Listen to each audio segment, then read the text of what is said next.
Welcome to the Manifestation Babe podcast. My name is Catherine Zinkina, and I'm a manifestation expert, master mindset coach, and multiple seven-figure entrepreneur. I'm obsessed with helping you achieve everything that you once thought was impossible. If you're looking to massively up-level your life, your finances, your relationships, your productivity and success, then you have come to the right place. My goal in this podcast is to help you see the infinite potential within yourself to be, do, and have anything that your heart desires.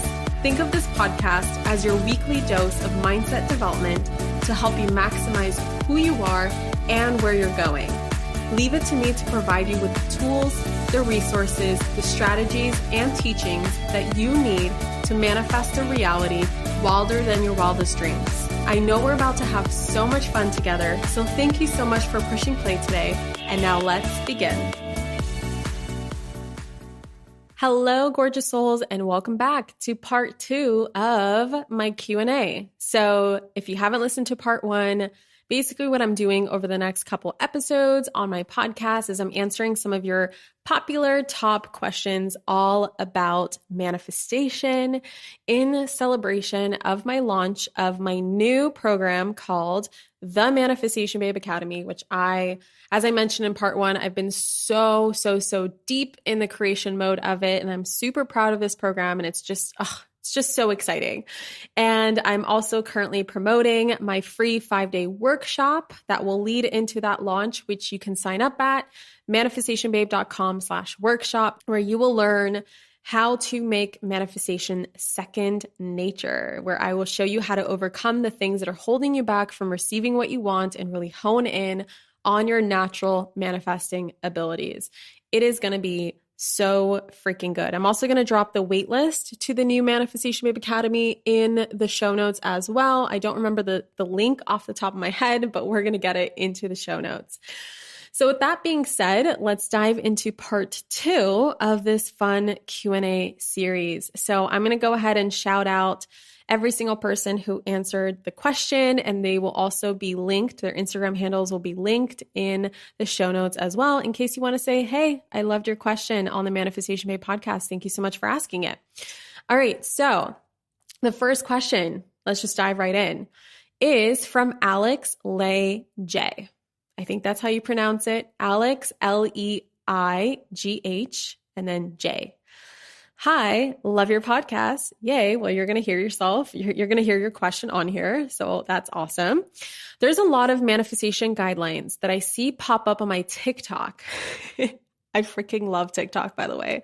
It's like my new favorite app, which says using certain phrases can stop your manifestations, like I want, or I will, or I have. But some of those seem like they would be good to use, like I will, because you're claiming what will be good for you in the future, but could it really be a block?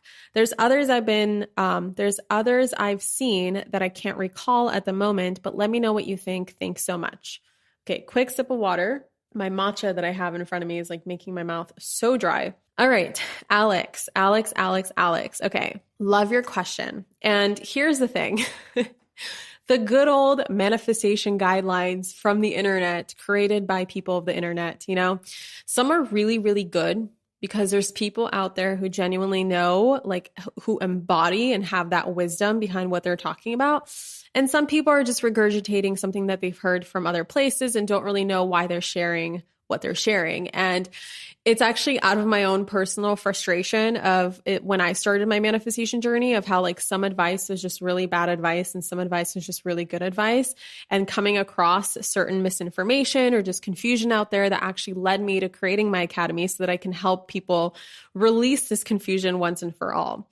So to answer your question, this advice is actually really good, except for one of the phrases. Okay. So here's the thing.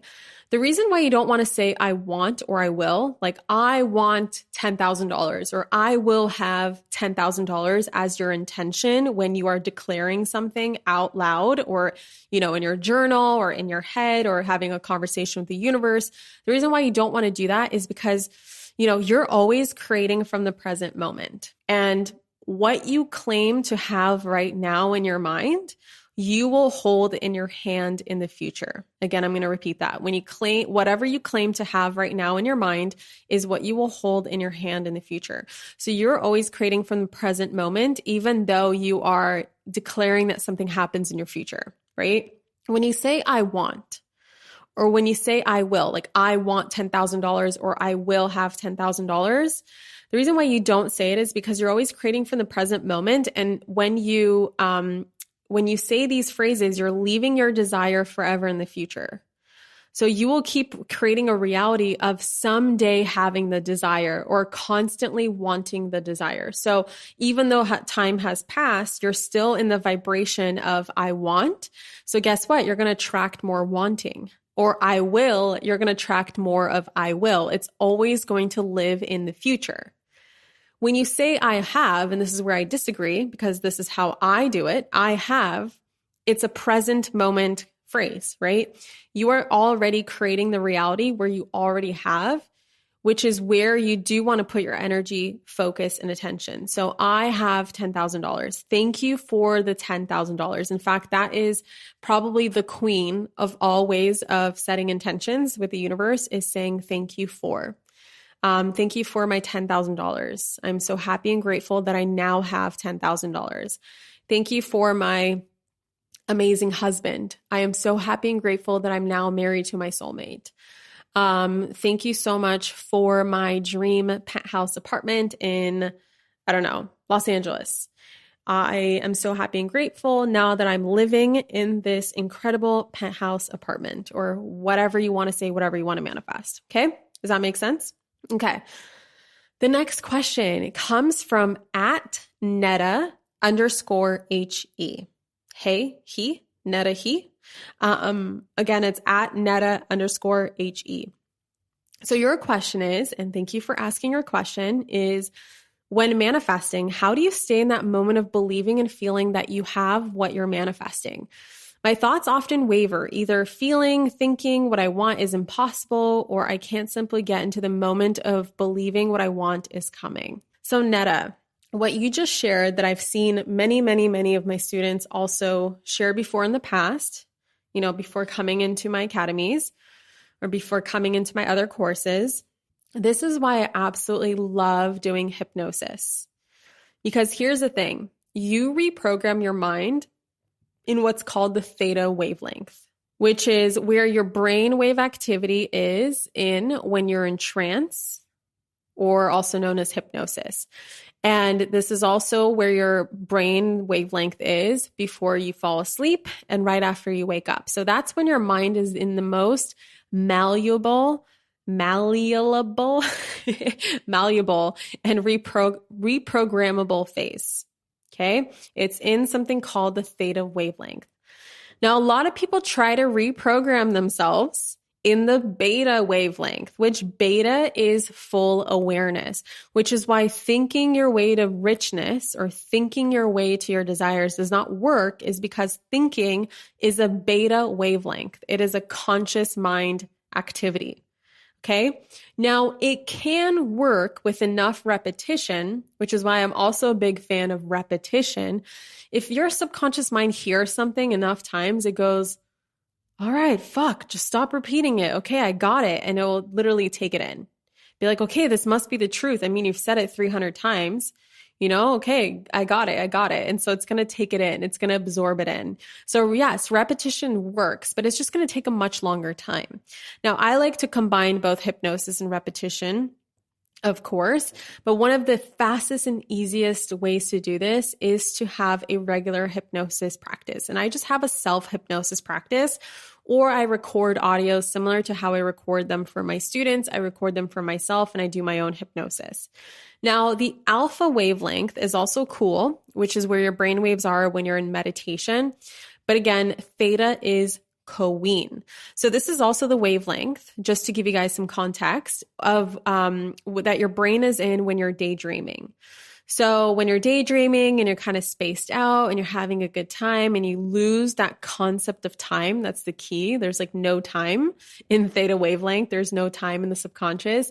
So whenever you're like staring out the window and you're just daydreaming about your life and you lose that conscious awareness of where you currently are, how you're sitting in the room, right? Maybe the teacher is talking or you're listening to something and you just fucking space out completely. You just leave your body and you're in the universe. That is theta wavelength. And in that place where you're barely conscious and fully tapped into the subconscious mind is where you can give yourself visual or verbal commands representing what you want your reality to look and feel like. Okay. So this is where in hypnosis, I will either give myself verbal commands through the recordings, or if I'm conscious enough, I will tell myself affirmations in this state. I'm capable of doing that. Sometimes you need assistance. You need someone else to give you the commands because you're just, barely conscious. Or if you've done this with enough times, I can both be in the theta wavelength and also kind of talk to myself at the same time and visualize at the same time. Take some practice, but you can get there. And I really like to do what I call giving yourself visual commands. So I will literally use this time to visualize what I want. And through this place, when you've done this enough times in trance, your subconscious mind can automatically drop the feelings and beliefs associated with your desired reality. So when you're going about your daily life, it's actually much easier for you to tap in because, again, this is happening on a subconscious level, and your reality, what you're creating, what you're putting out into your reality is coming 95% of the time from your subconscious mind. Okay. So then eventually this becomes an automatic process on autopilot. So what I personally love to do, as I just mentioned, I love to go into hypnosis. I love to rehearse my desired reality in that state. And then when I'm going about my life, I know it's mine. I already know it's mine. And it's so easy for me to tap into those feelings and those beliefs and really live out that reality when I'm just like chilling, or when I want to bring it to mind, or if I'm in meditation, is because I've done this enough in trance to where my subconscious mind already knows that it's real. Because again, your mind doesn't know the difference between real or imagined. It thinks that this is an experience that's already happened. And all that needs to get done is your reality needs to catch up to it. That's all that needs to be done. Your reality just needs to catch up to your subconscious beliefs. And this is primarily why my academy always comes with hypnosis, because I'm a big, big fan of it. Literally, anytime someone's having trouble with something, I'm like, have you tried hypnosis for it? And they're like, what is hypnosis? And then I'm like, here you go. And they're like, wow, this is amazing. And it's truly life-changing stuff. I've been doing hypnosis since like 2017. So for the last 4 years. And actually, I didn't even know I was doing hypnosis, but even back in college, I bought this program from someone for something. I forgot what it was, something like associated with school and memory. And what it was now that I look back it was just hypnosis. It was just recordings and audios that I would listen to. And they said, listen to these before bed, because they're going to be more effective. Of course, theta wavelength is most active right before you fall asleep. And so, of course, whatever program I was doing obviously helped me, because I remember feeling like magic. But now I understand that what I was doing was hypnosis back in the day. Okay, I love this next question. And I thank you so much for asking it. So I have a question from someone whose Instagram handle is at random with 3 M's girl with 3 L's. So random girl with 3 M's and 3 L's. So you ask, this may seem like a dark, weird question, but here it goes. I have wondered how some people who are on a specific path and are really focused on and positive about what they want can then manifest something terrible out of left field. An example, a college student dreaming of a specific career in life that they're working towards, and suddenly they get murdered by Ted Bundy, or they become ill with a deadly disease, etc. Sorry if this is a depressing question, LOL, but I'd love to hear your thoughts on this, as most things about manifestation make so much sense to me, except situations like these. And you know what, random girl? They used to not make sense to me either, until I figured out a way that I could explain it to myself.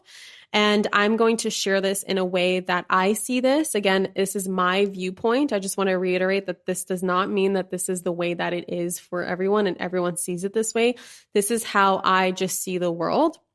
And this has helped me a lot with understanding how can manifestation play out with these kinds of instances where we are not victim blaming. right? Where we're not making people feel bad for attracting certain things into their life, especially when they make absolutely no sense. It's like, why do bad things happen to good people? Okay. So I just want to thank you for asking this question and not being afraid to do so. And I just want to let you know, my students ask me all sorts of questions and they literally do not hold back. And I'm so used to it. So, they don't, and I don't shy away from answering them, even if I don't have a crystal clear answer for you. Sometimes I'm like, I literally don't know. That's such a great question. Maybe I can ask my shaman. But I just want to let you know that I truly appreciate it. So here's the thing. Here's how I see this. Again, this is my viewpoint. I believe that we sign sacred contracts before we are born. Okay. So literally before we're born, our souls and the universe and the key players of our next lifetime all sit down and plan out the biggest lessons that we want to learn in our new lives. So the biggest lessons, the biggest themes, how, where, and to which family we are born, right? So where are we born? How are we born? Which family are we born to? And how/when we pass on to the next life after completing our lessons. So basically, how am I going to die? And when am I going to die? And where am I going to die?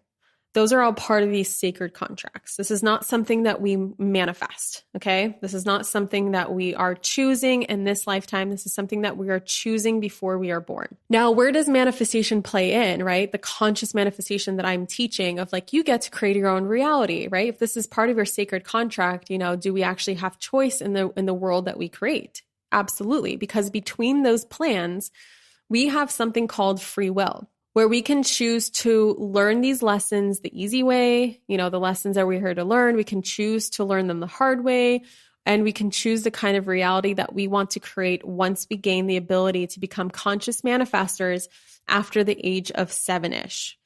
So just to expand on that, P.S., kiddos, a lot of people ask me how kids manifest, their circumstances.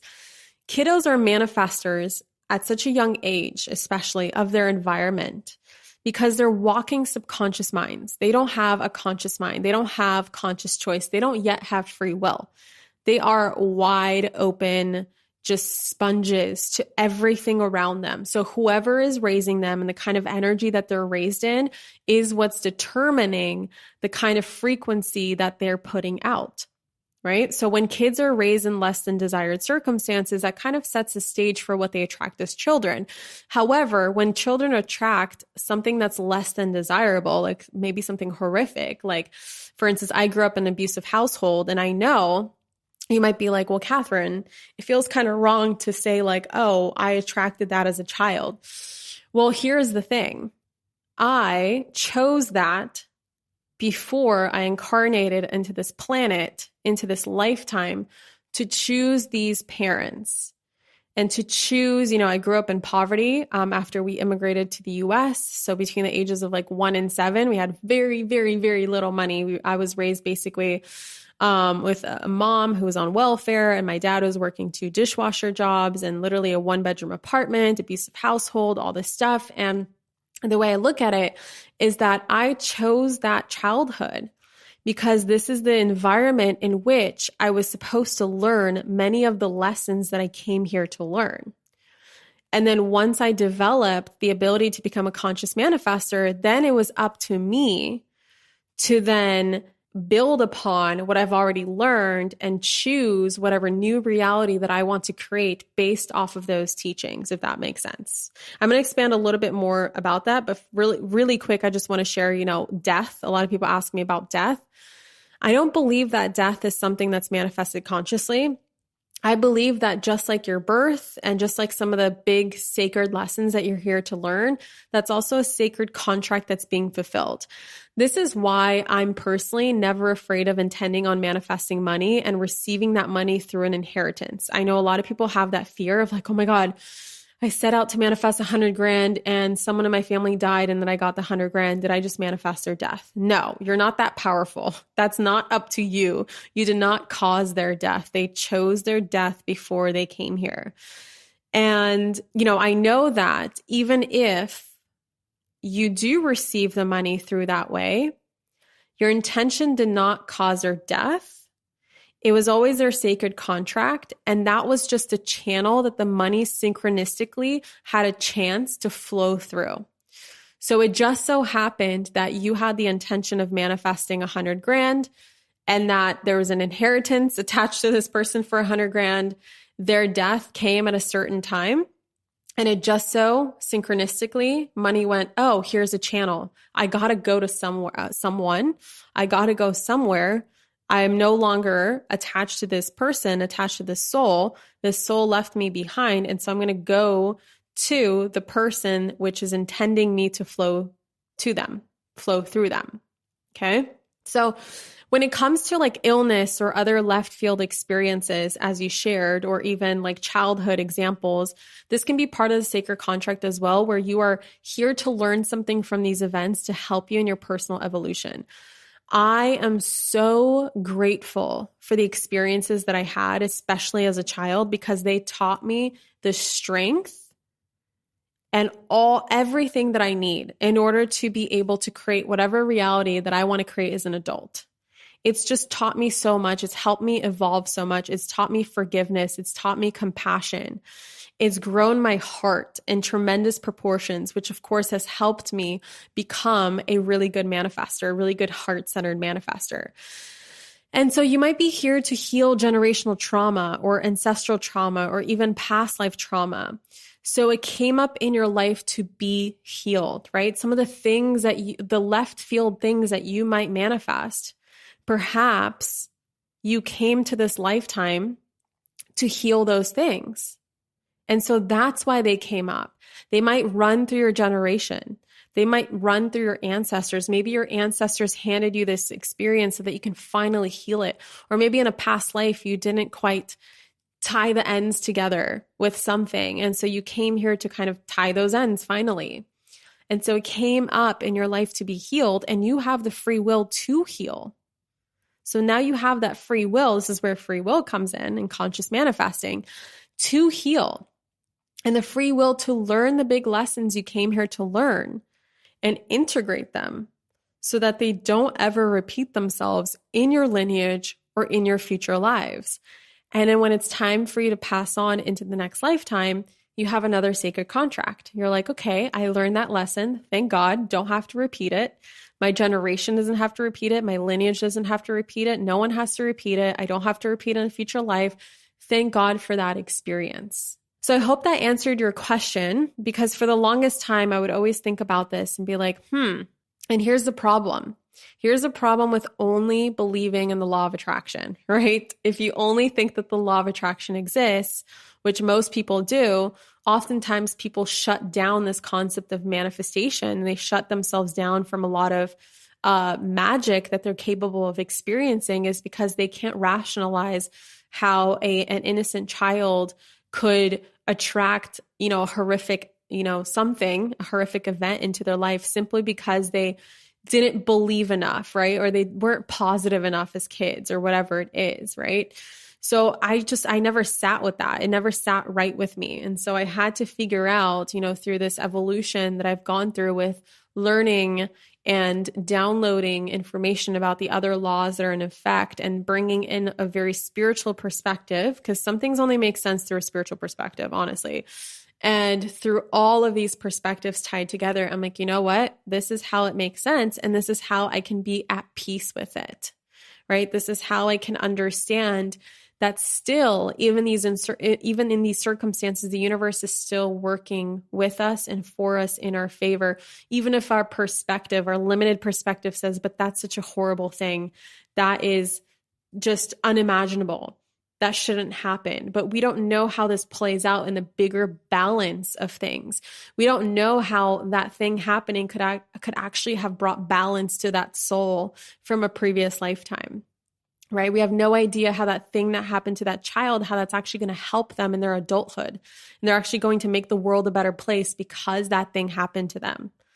And they're going to shift the karma, not only for themselves, but also other people, because other people can then learn from them and learn from their strength and learn from whatever it is that they learned because of that experience. There's just so much more when you zoom out and look at the bigger picture.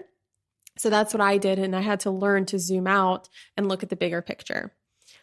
All right. So I hope these 3 questions have helped you today for anyone listening. And for those of you who asked the question, I hope the answer helped you. Thank you so much for asking your questions. That concludes part 2 of this Q&A series. Again, I am planning on part 3. I'm planning on part 4. Maybe part 5, maybe part 6. I don't know. We will see. We'll see how it goes. But yeah, if you guys have not signed up for the workshop yet, it's manifestationbabe.com/workshop. And then to get on the wait list for the Manifestation Babe Academy, the new big program that I'm doing that's 16 weeks long and it's going to be amazing, I will have in the show notes. All right.